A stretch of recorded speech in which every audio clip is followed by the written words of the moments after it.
کپی کردن ایده و سناریوی یک پست در فضای مجازی. با تغییر بستری که به مرور زمان آثار و در واقع نشریات در اون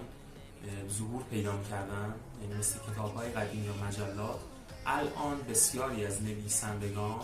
در قالب ویدیو و در واقع آثار اینچنینی در اینستاگرام یا فضاهای دیگه آثار خودشون رو منتشر می‌کنن. حالا اگر شخصی بیاد این ایده و سناریو رو که احتمالاً برای شخص اول ماحصل مادی و درآمد زیادی داشته کپی کنه و برای خودش درآمد مستقلی داشته باشه، اون صرف ویدیو که با اون سناریو و ایده بوده، شخص اول میتونه تحت حمایت از قانون حمایت از مؤلفان که در گذشته شامل نویسندگان در قالب کتاب و مجله و